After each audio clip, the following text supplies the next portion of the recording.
ces derniers temps avec le coronavirus.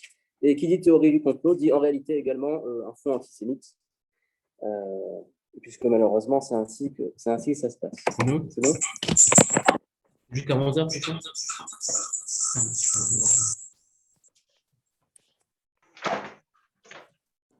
Vas-y, parle, hein. Oui. J'essaie de le mettre sur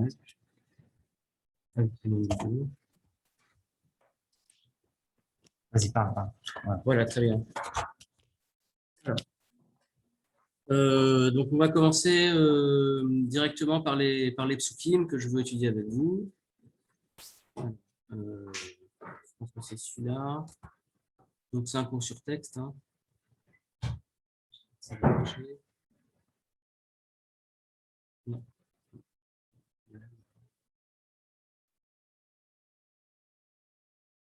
Un instant.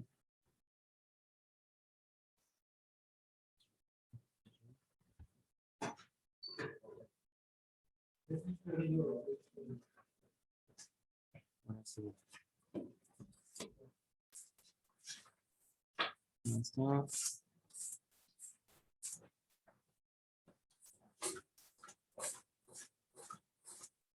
Voilà. Je vais juste faire un partage d'écran. Il faudrait que je puisse faire un partage d'écran. Il faut vous demander que je fasse un partage d'écran parce que. Très bien, donc moi j'ai le texte. Donc on va commencer par lire le début de la paracha. Paracha de Shemot. C'est ici. Donc on est Shemot Aleph, Pasuk. Donc il y a les premiers psukim qui décrivent en fait l'arrivée des Bnei Israël en Égypte. Et je vous ferai remarquer qu'on passe au début dans les premiers psukim. En fait, et Rashi parle de ça, mais les commentaires s'intéressent beaucoup à cela. D'abord, on nous parle des Bnei Israël en tant que nom, en tant que tribu, en tant que nom de personne. La Torah, elle insiste sur ça. Pourquoi est-ce que on a besoin de nous dire que de nous répéter le nom des enfants de Jacob, donc Rouven, Shimon, Lévi, Yehuda, Issachar, Zevulun. Et d'un coup, en réalité, on passe directement, mais en fait, c'est une grande ellipse. On sait que c'est une ellipse qui fait 210 ans entre la fin de Sefer Shemot et le début de Sefer, la fin de Sefer de Réchit et le début de Sefer Shemot. On sait qu'on passe à un moment où maintenant, il va y avoir, ce ne sont plus des personnes, mais maintenant, c'est un peuple. Ce qu'on nous dit à la fin, Vayamot Yosef v'chol echa v'chol ador haou, donc Yosef et tous ses frères sont morts et toute la génération. Ah non, c'est pas vrai ça. Ah, c'est mon ordinateur. Alors, vous venez Israël, Vayamot Yosef v'chol echa v'chol ador haou, donc toute la génération s'est éteinte.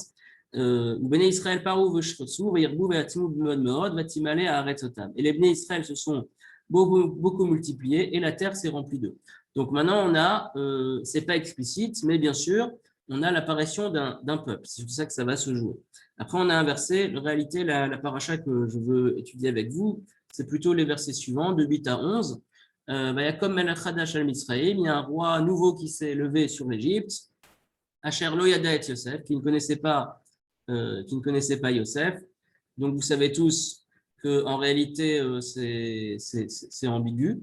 On ne sait pas s'il connaissait vraiment pas Yosef ou s'il a fait comme s'il ne connaissait pas Yosef. Ça va être une marloquette sur laquelle je ne vais pas. Rachid dit.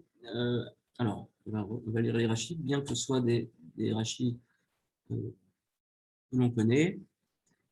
Vayakom melech chadash, Rav Shmuel chadamar chadash mamash, vechadamar shenitrakshu zerota. Une grande marloquette dans Maseret Sota. Il y en a qui disent que c'était un roi vraiment nouveau. Donc, à la limite, peut-être une nouvelle dynastie. Par exemple, Rav Shen Raphaël Hirsch, il propose de dire ça. Et il y en a un qui disent que ces xérotes ont été nouvelles. Il a changé, il a tourné kazakh, en fait, sans réelle raison. Enfin, je dis ça, mais en réalité, dans le Midrash, il y a des raisons. Mais est-ce que ça va être vraiment lié à ce que je vais vouloir développer avec le Maral? C'est pas sûr. D'après Midrash Rabbah, en réalité, c'était le même roi, mais il a été victime en fait d'un mécontentement populaire.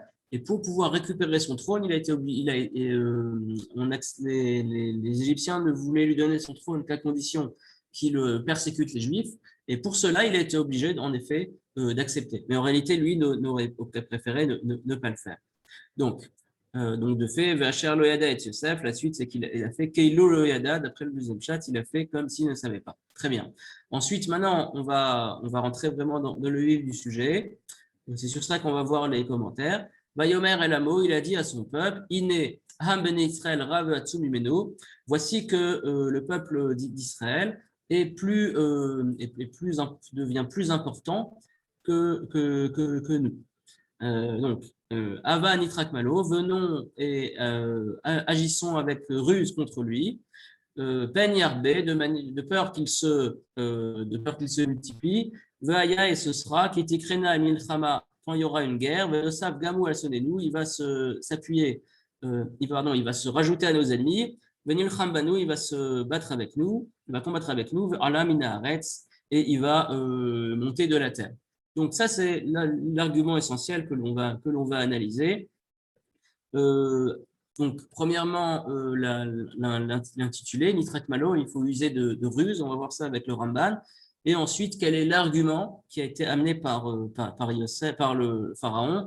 C'est un argument qui dit qu'en fait, les Bnei Israël risquent de s'associer à nos ennemis. Ça, on verra plus en détail chez Rav Shinshon Raphaël Hirsch. Très bien. Donc après la suite, on sait également de quoi il s'agit. Simoala, Sarah et Messim, ils lui ont imposé donc des chefs de corvée. Le Mananoto aussi le temps pour la servir par des souffrances. Ils ont construit des villes de réserve pour Pharaon. Et Pitom Ben Ramsès, Pitom et Ramsès. Donc ça, c'est déjà tout de suite le début de l'exil. Donc maintenant, ce qui va nous intéresser, c'est de voir les commentaires principaux, essentiellement Rashi, bien sûr, Ramban et Or HaChaim, sur ce passage-là. Donc, alors Rashi, voilà. Avan Yitrak Malo. Donc, ce qui est intéressant. Alors, Avan Yitrak Malo, Rashi il dit que Kol Hava, dès qu'on utilise le terme de Hava, la Shon Achana ve Azmana, le Davaru, c'est le fait de se préparer et Azmana, donc de se mobiliser, de s'associer pour quelque chose. Klomar, c'est-à-dire, Izminu Atzmechem le Kaf. Préparez-vous à cela. Or, ce terme-là, ce n'est pas un terme anodin. Le terme Hava, il a déjà été utilisé à un autre endroit dans le Sefer Bereshit. C'est-à-dire, en fait, c'est lorsqu'il y a eu l'épisode de la tour de Babel. Lorsqu'il y a eu l'épisode de la tour de Babel, en fait, le roi de Babel, donc c'est Nimrod, d'après la tradition, qui a également été à la tête de l'humanité, et ils ont eu l'intention, avec ce même mot, de s'opposer à Hachem. Donc, en fait, pour l'instant, on verra plus tard ce que ça signifie, mais pour l'instant, on peut dire que le terme Hava, c'est comme le dit Rashi, c'est lorsqu'on décide de faire lorsqu'on décide d'initier des projets énormes, des très très grands projets, des projets qui mobilisent en fait toutes les forces du pays. Donc c'est des projets qui dépassent, qui sont carrément un peu civilisationnels, quoi. C'est comme les grands plans quinquennaux ou tous les de l'URSS ou tous les projets en fait un peu totalitaires qui veulent absolument mobiliser toute la société pour un but. Alors ça c'est la première partie, on garde ça en tête. Nitrak Malo, donc là il y a un problème parce qu'il y a marqué on va user de ruse envers lui. Donc en fait le problème c'est qu'envers lui, a priori c'est un peu compliqué de savoir de qui il s'agit. Donc Nitrak Malo, Rachid dit les âmes, on va user de ruse envers le peuple. Nitrakma Mala Sotlo, on va réfléchir qu'est-ce qu'on peut lui faire. Pourquoi il y a besoin de réfléchir qu'est-ce qu'on peut lui faire? Ça on va voir dans le Ramban, il va expliquer. Ça, c'est ce que dit le Shomon Rabbah, le Midrash. Le Chazal Darshu, Rabotenu Darshu, le Chachamim ont interprété Nitrakem, le Moshiach chez l'Israël. En fait, alors on va user de ruse contre le sauveur d'Israël. Et alors, a priori, le sauveur d'Israël, c'est pas Moshe Rabbeinu, mais c'est Hachem. Mais même, il y a des ambiguïtés dans les textes, c'est pas comme dans les commentaires, c'est pas très clair, mais a priori, c'est donc s'opposer carrément à Hachem. Le Dunam Bemaïm, pour les tuer, tous les Bnei Israël, avec l'eau. il y a aussi une ambiguïté ici sur laquelle je ne m'allongerai pas, parce que on va voir aussi que, on va voir plus loin avec des rachis dans la suite de la paracha, qu'il s'agissait, qui c'est qui allait délivrer les Bnei Israël, c'est forcément Moshe Rabbeinu, ce serait lui aussi Moshe Amshel Israël, et ils ont essayé de le tuer par l'eau. On va voir la xéra de Pharaon plus tard. Mais pour l'instant, en fait, il s'agit d'Hachem. Donc, il faut donc asservir les Bnei Israël par l'eau, justement, par le fait de jeter les prominés dans le Nil. Chez Gbar Nishba, parce qu'il a déjà juré, Hachem, chez Lo Yavi Maboul le Olam, qui n'amènera plus de Maboul sur le monde. Continue. Bon, après, on peut lire la parenthèse, mais les parenthèses, c'est jamais de. Bon, là, c'est un peu de Rashi. Vem lo evinu shel kol haolam eno mevim aval hu mevi al uma achat. Donc, mais par contre, vous n'avez pas compris que c'est sur toute l'humanité que Hachem n'amènerait pas un Maboul, mais il l'amènerait sur un seul peuple. Bon, ça, c'est autre chose. En tout cas, ça, c'est déjà l'exposition de l'argument de Pharaon. Ve'ala mina haaretz, donc le peuple va pouvoir monter de la terre, al korchenu, contre notre gré. Razal Darshu, Kadam, Shemekal El Atzmo, Vetolek Lulato Be'achirim. Les Chachamim, ils ont compris qu'en fait, ici, quand Pharaon il parle de lui, mais il ne veut pas le dire, c'est un euphémisme. Et il veut dire, en fait, Ve'areu, Keilu Kata, Ve'alinu Minaret, Ve'emirshua. En fait, ils ont peur carrément d'être renvoyés, d'être victimes, en fait, d'une sorte d'un grand remplacement. Alors, donc maintenant, on va procéder par étapes. On va voir le chat de Ramban. Alors, premièrement, Ramban, qui est ici, donc Nachmanide, lui il va expliquer quel est l'intérêt, pourquoi il y a besoin d'utiliser, quelle est la pertinence du thème Nitrak Malo.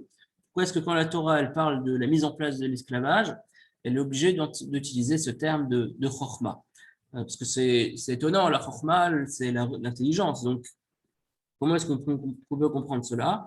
Alors, Avanitrak Malo, donc le Ramban il dit L'Oraou, Pharaon, Vechofme, Iwatsab, Pharaon et ses conseillers, le Hakotam, Becherev, ils n'ont pas voulu les tuer directement. Kitié Begedag Dola, les Hakot Chinam, parce que ce serait Kitié Begedag Dola, ce serait une grande trahison, ce serait quelque chose qui ne se fait pas. Le Hakot Chinam, de tuer sans raison le peuple, Asher Baou Baret de Misvat Amelech Harishon, qui en réalité sont venus dans le pays par l'ordre du premier roi. En fait, au début, quand il y avait Pharaon, le premier Pharaon, quand il y avait Yosef, tout le monde était content qu'il ait Bnei Israël. Donc le peuple d'Égypte, lui, ne comprendrait pas qu'on agisse ainsi directement en tuant les Bnei Israël d'un coup. A priori, ça contredit le Midrash que j'avais ramené au tout début, comme quoi Pharaon avait agi à cause de son peuple. Mais bon. Alors, Vegam Amaretz, et de la même manière, par ailleurs, le Amaretz, donc les gens, la population, Loïtenu Roshut les Melech la Sot Hamas Kazé, et également le peuple ne laissera jamais le roi faire un acte tellement violent, qui même ou Mitiaès, parce qu'en réalité, c'est avec eux, il devait aussi rendre des comptes un peu à son opinion publique, si on veut. Vav ki Bnei Israël Amra Ve'asu, Ve'asu, même Ilcham Agdola. Et de plus, il aurait fallu faire une grande guerre avec tous les Égyptiens. Ils auraient fait une guerre civile, donc ça, ils ne voulaient pas. Alors,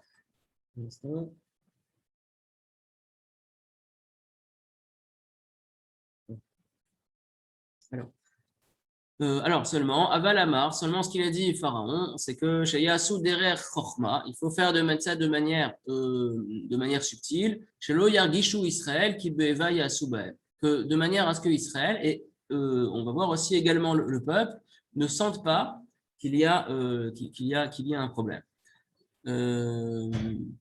Ou le car est-il Baem Mas qui Derer Hagarim Baret la Lot Mas les Meler Komo Sheba Beshumo.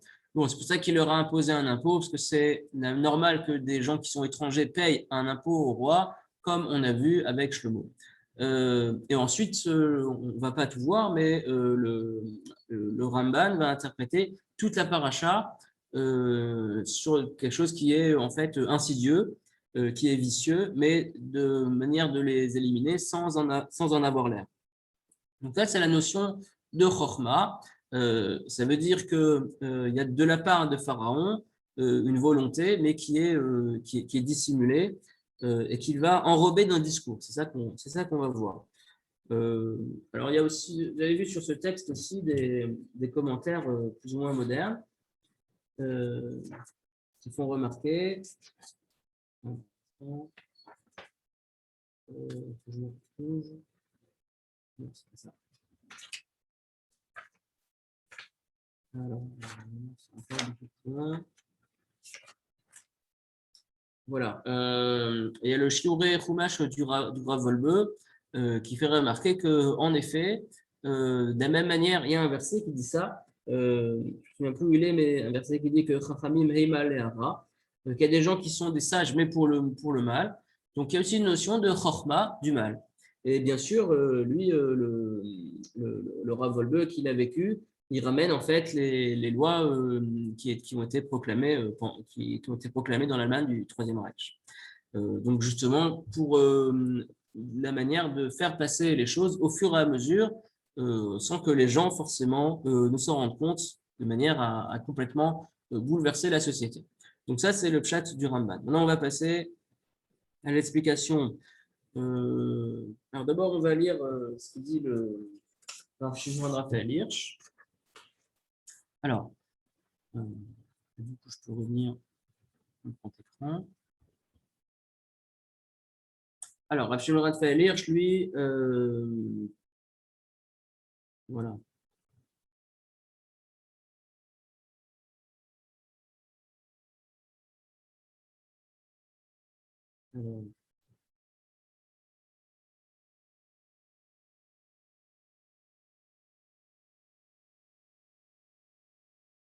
Alors, on va faire un passage, justement. Il est en train de commenter le verset 11. Voilà, lui, il dit tout simplement que les Bnei Israël, en fait, ça risque d'être une cinquième colonne, en fait, par rapport ça une cinquième colonne par rapport aux ennemis de l'Égypte. On sait que les Égyptiens avaient des ennemis,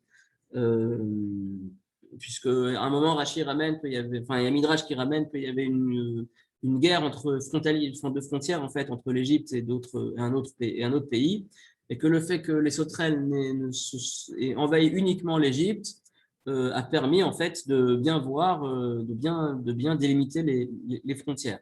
Donc de fait, l'Égypte est toujours entourée d'ennemis et la manière dont Pharaon présente les Bnei Israël, c'est vraiment qu'il les présente comme ce qu'on appelle une cinquième colonne, qui est en fait le début de la notion de complot.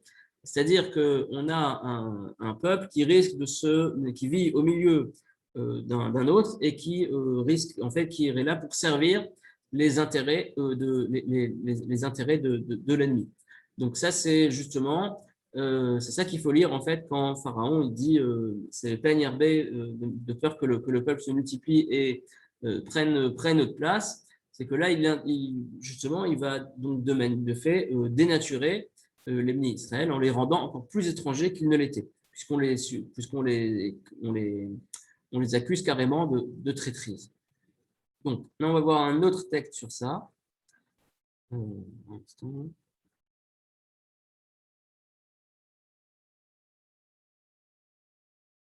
Voilà, on va voir le Or HaChaim.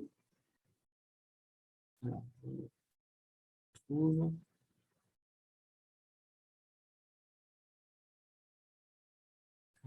C'est bien sur le verset 10. Alors.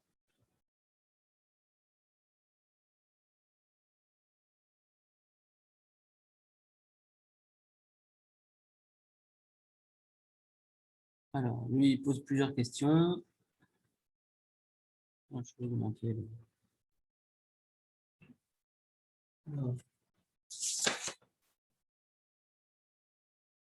Alors, sur le verset 10, c'est ici.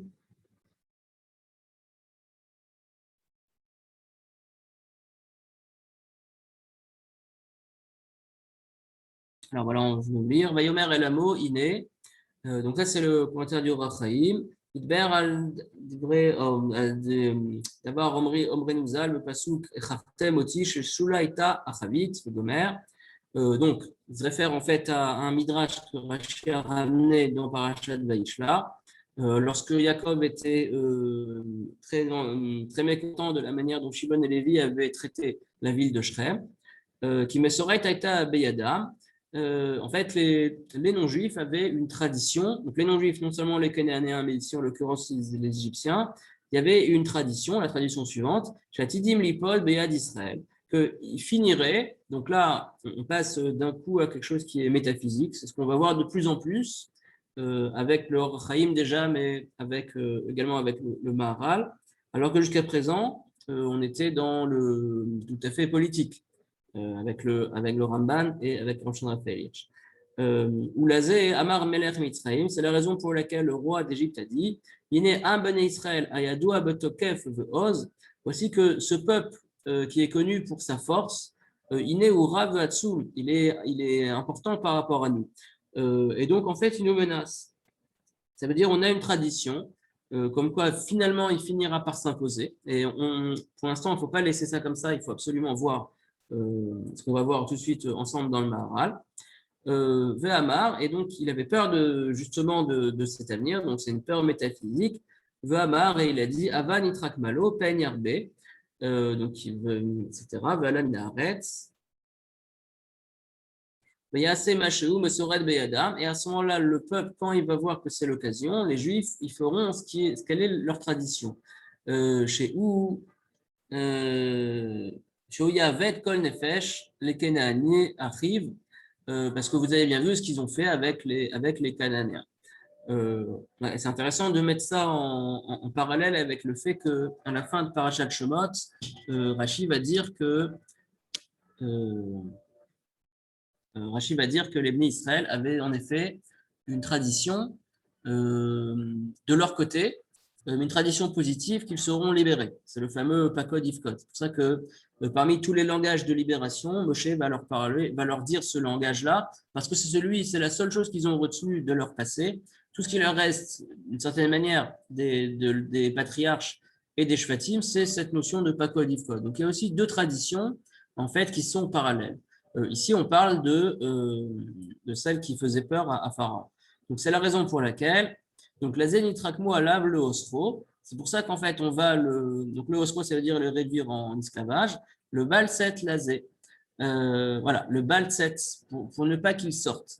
La zénikret mitraim bet akele. C'est la raison pour laquelle mitraim s'appelle bet akele, la prison. Qui ayo a mitrim shomrim et Israël. Biltitzet misham. Parce qu'en fait, ils avaient peur justement ils avaient peur que les Bnei Israël puissent sortir.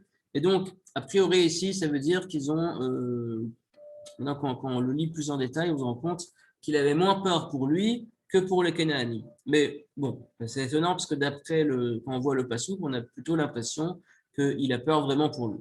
En tout cas, il y avait une raison particulière pour laquelle il avait peur, le pharaon avait peur des Bnei Israël, parce qu'il a senti qu'il y avait un danger métaphysique qui commence à être métaphysique, qui se jouait ici. Voilà, bon. Après, il donne d'autres explications. C'est le Or Chaim, il ramène plusieurs explications. Il va dire après que c'est un peuple qui est complètement, qu'on ne peut pas assimiler.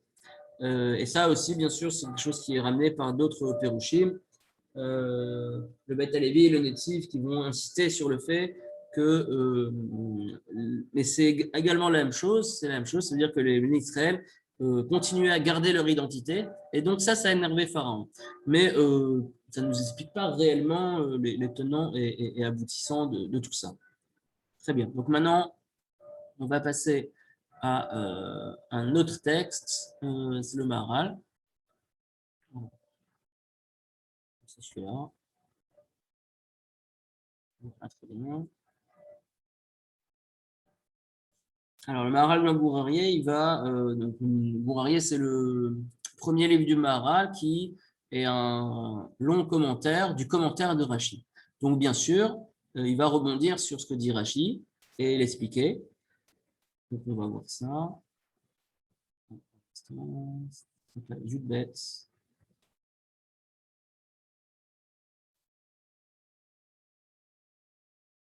Alors,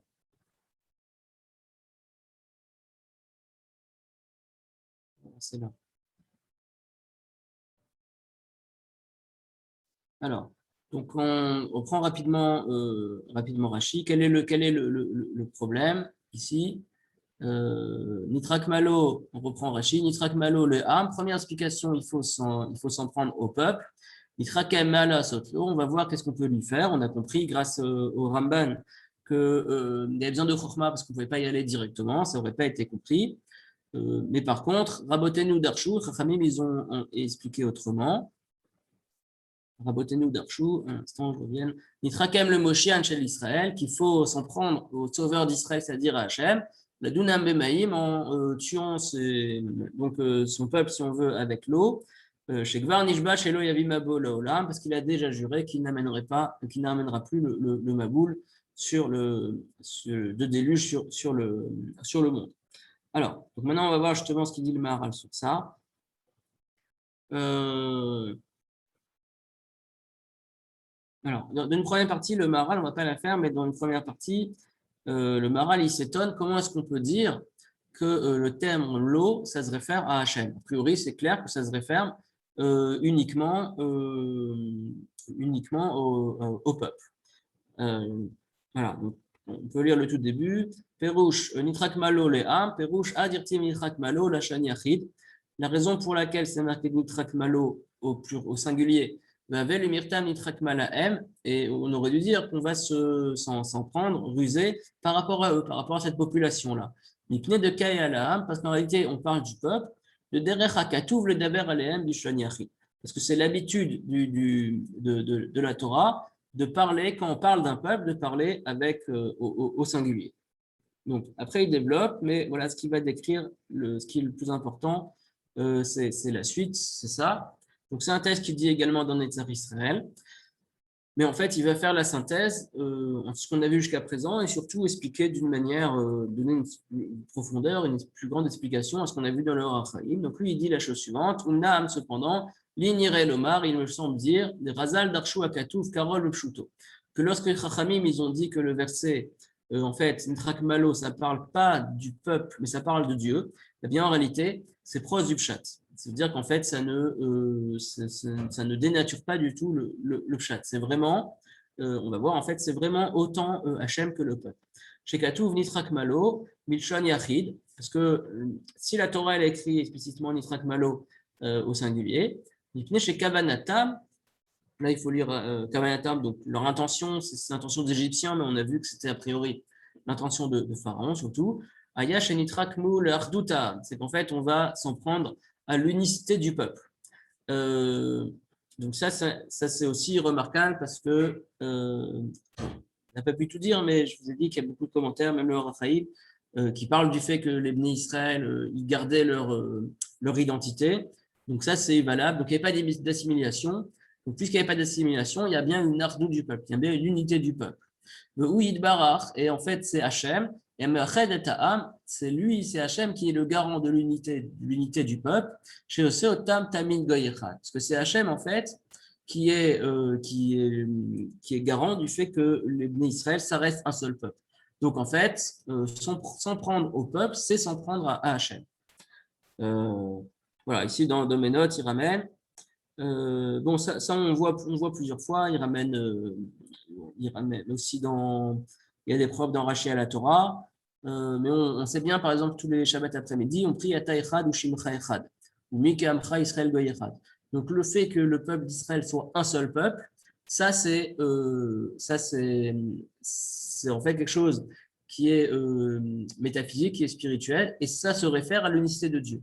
D'ailleurs, j'ai trouvé dans les dates Kenim, Ibal et Atosfot, il ramène le fait que le terme Hava, en fait, la gématria du terme Hava par lequel par lequel Pharaon a commencé son mauvais projet, en fait, Hava, c'est la valeur numérique de 5 plus 2 plus 5, ça fait 12, donc ça fait allusion aux 12 tribus. Donc, on trouve déjà le fait qu'il y a les 12 tribus, mais sous la forme d'un seul mot. Donc, c'est une unité. Donc, Vainu de Kahamar, et je reprends le Maharal, Vainu de Kahamar, Nitrakma le Moshiach, et c'est pour ça qu'ils ont dit,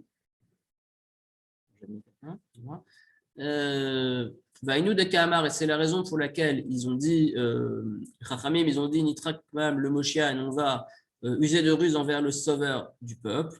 Lo Amrou, Nitrakem la Pelvohu, et ils n'ont pas dit, on va user de ruse envers Hachem directement. Pourquoi Mipne chez Lachon Nitrak Malo, de Humore Alardutam. Parce qu'en fait, le terme de Nitrak Malo, le fait d'user de ruse, qui montre en fait qu'on s'en prend à l'unité du peuple. Pourquoi? Parce qu'on a dit l'eau c'est le peuple, donc c'est le singulier, le fait qu'il y ait un seul peuple. Asheruitam tamid ou meached aham, parce que c'est Dieu qui est tout le temps avec les bénis d'Israël et qui les rend uniques, ou Hachem idbarar, c'est bien Hachem. Donc Elo amar nitrakma le arduto shel am betzad asher em boecha. C'est comme s'il disait en fait on va s'en prendre à l'unité du peuple puisqu'en tant qu'un seul bloc. Mais en fait, c'est le fait de s'en prendre à Dieu qui est celui qui les lie. Et donc, de fait, en fait, maintenant, on peut prendre l'expression au sens propre. Voilà, c'est-à-dire qu'en fait, Pharaon, il voulait vraiment, quand on s'en prend à Hachem, quand on s'en prend au peuple d'Israël, en fait, on s'en prend à Dieu. Donc, c'est ça le fait qu'il y avait. Et donc, de fait, maintenant, on peut mieux comprendre ce qu'il disait le Or Achaïm, dans le sens où, en effet, c'était une lutte qui était métaphysique. Pourquoi? Parce qu'il y avait bien quelque chose qui se jouait ici en jeu. C'est le fait tout simplement de l'intervention de Dieu, dans le monde. Le fait de justement que l'agent du projet d'Hachem, c'est ce que le Sefer Bereshit nous dit depuis le début, en fait, c'est le Ham Israël. Et donc, le fait de vouloir s'en prendre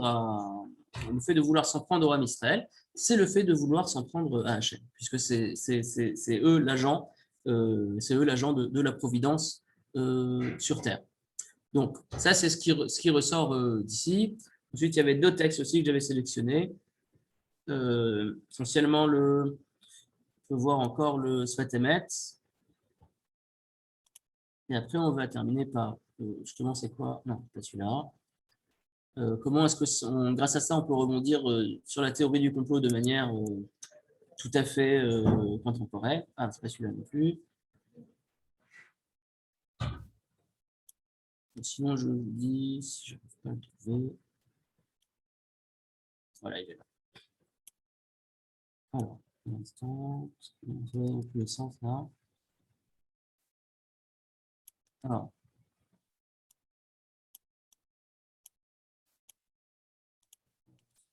C'est plus.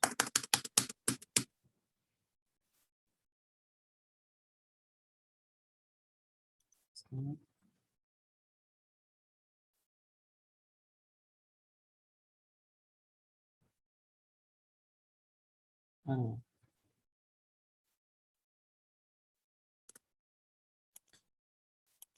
Voilà.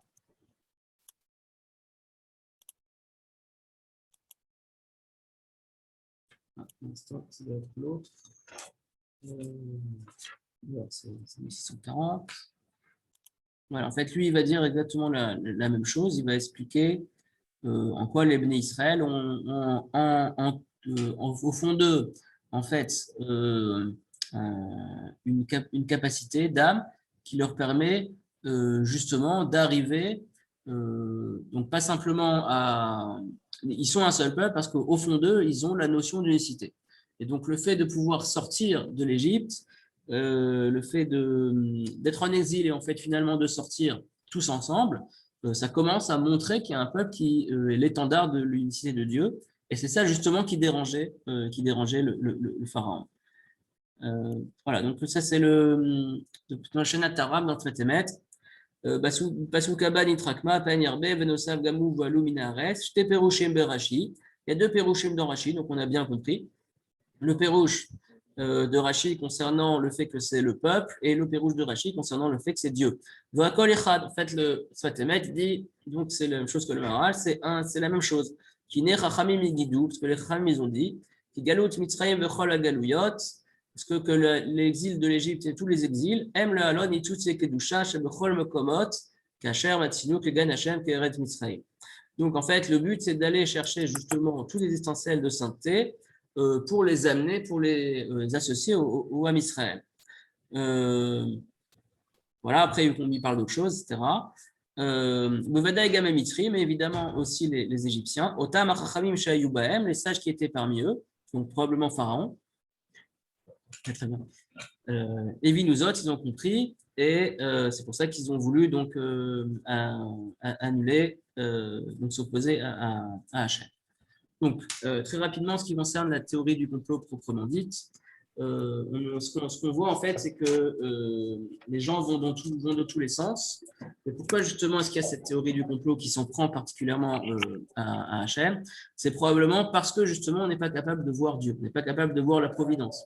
Quelqu'un qui maîtriserait en fait le tenant et aboutissant de l'histoire, on comprendrait bien le monde, il croirait que le monde a un but, donc tout est dirigé. À ce moment-là, il ne risque pas de tomber dans des complotismes, dans le fait qu'il y a des forces occultes, puisqu'il comprend bien les forces. Donc, c'est bien ce qu'on a vu ici, en fait, dans cette paracha-là, qu'en utilisant la peur des gens et en enlevant le facteur Dieu de la réflexion politique, eh bien, on arrive, en fait, à n'importe quoi. Et dans un monde où il n'y a pas Hachem, donc forcément, il peut y avoir la place pour la théorie du complot. Voilà, c'est ce que je voulais développer. Voilà, je vous laisse avec le Rav. Avec le Rav Zizek pour la suite du cours.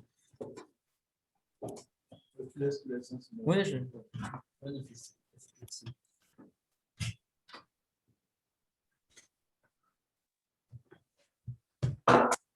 Bonjour.